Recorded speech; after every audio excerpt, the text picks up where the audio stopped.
Merespons putusan Mahkamah Konstitusi soal masa jabatan pimpinan KPK, pemerintah menilai putusan MK inkonsisten.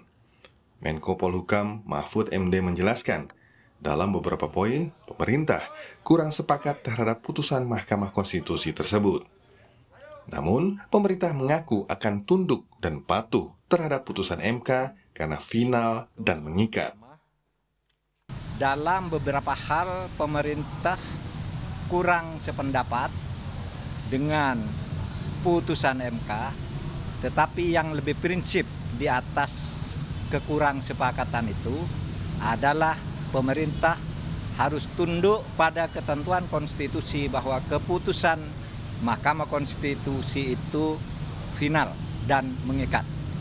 Sehingga karena Mahkamah Konstitusi menyatakan jabatan komisioner KPK itu berlaku 5 tahun dan berlaku untuk periode yang existing, yang sekarang ada, maka itu akan diikuti oleh pemerintah sesuai dengan ketentuan konstitusi bahwa putusan Mahkamah Konstitusi itu final dan mengikat, terlepas dari soal kita suka atau tidak suka.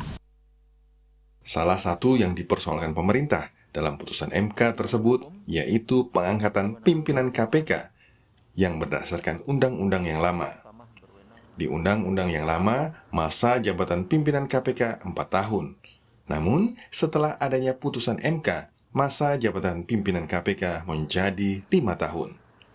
Artinya, pimpinan KPK yang sekarang menjabat tidak memenuhi syarat menurut undang-undang yang baru, maka diberlakukan undang-undang yang lama. Hal inilah yang disinggung Mahfud MD, putusan MK inkonsisten. 4 anggota MK sebelumnya menyampaikan dissenting opinion terkait perpanjangan masa jabatan pimpinan KPK. Mereka menolak perpanjangan masa jabatan pimpinan KPK dari 4 tahun menjadi 5 tahun. Mereka berpendapat menjadi pimpinan KPK memegang jabatan selama 5 tahun tidak beralasan menurut hukum.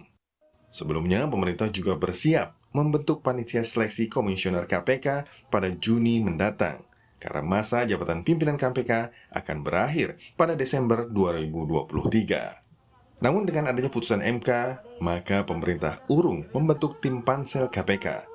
Saat ini, putusan MK sudah diserahkan ke Presiden, tinggal menunggu terbitnya keputusan Presiden. Tim Liputan Kompas TV. Saudara, pemerintah mengatakan akan patuh terhadap putusan MK soal masa jabatan pimpinan KPK. Namun Menko Polhukam Mahfud MD bilang bahwa putusan MK inkonsisten. Dan untuk membahas hal ini, saudara, kita sudah bersama dengan pakar hukum tata negara UGM, Zainal Arifin Mohtar. Selamat petang, Pak Uceng. Selamat petang, Mbak. Ya, jadi kalau Anda lihat, di satu sisi pemerintah mengatakan akan ikut putusan MK, tapi di sisi lain juga menyebut bahwa ini inkonsisten begitu. Jadi apa yang Anda baca dari keputusan yang diambil oleh pemerintah ini?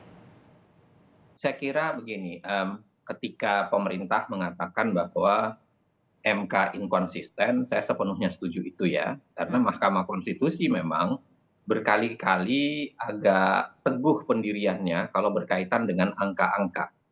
Misalnya presidensial threshold, misalnya masa jabatan anggota TNI, masa pensiun anggota TNI, selalu itu dikaitkan dengan open legal policy.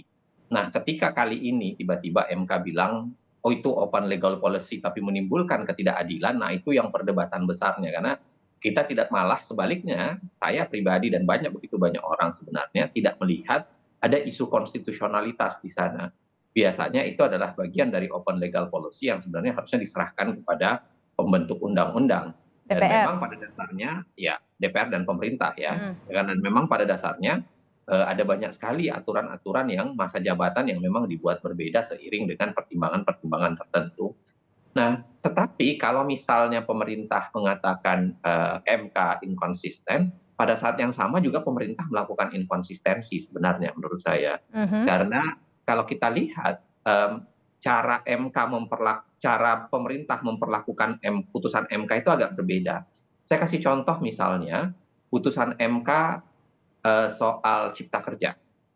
ya dalam putusan MK soal Cipta Kerja itu dikatakan bahwa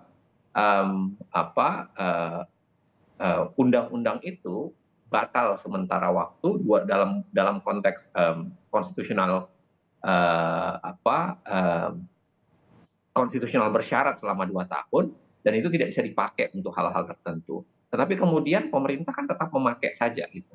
Oke. Dan ada perbedaan mendasar penafsiran yang kita lakukan, yang begitu banyak orang lakukan, bahwa sebenarnya Cipta Kerja tidak bisa dipakai, tapi pemerintah tetap kekeh menggunakannya.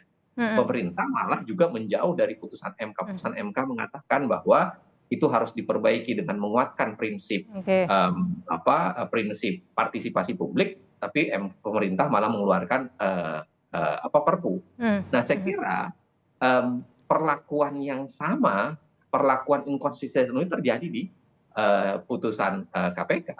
Kenapa kali ini pemerintah itu malah pergi bertanya ke MK gitu? Kenapa pertanyaan yang sama itu tidak terjadi ketika putusan Cipta Kerja misalnya? Dalam kasus Cipta Kerja pemerintah menolak gitu ya, lalu melakukan penafsiran baru. Nah, saya kira kalau konsisten sebenarnya putusan MK kali ini juga sangat terbuka penafsiran. Kenapa sangat buka penafsiran? Karena putusan MK kan pada dasarnya berlaku ke depan.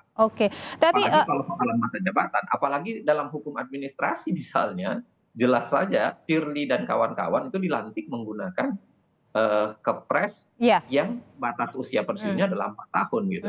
Pak Uceng, kalau misalnya Presiden harus menerbitkan kepres misalnya soal ini, apakah biasanya itu ada analisanya dulu begitu? Ya, yang namanya keputusan adalah keputusan ya. Yang namanya keputusan itu paling bagian pertimbangan, lalu kemudian bagian memutuskan. Dan saya kira paling pertimbangannya adalah bagian dari putusan MK. Kalau misalnya di MK sendiri ada dissenting opinion antara hakim MK begitu, apakah itu juga bisa jadi bagian dari analisa itu, pertimbangan itu? Sebenarnya begini, kalau kita bicara dalam sebuah putusan yang mengikat tentu saja amar.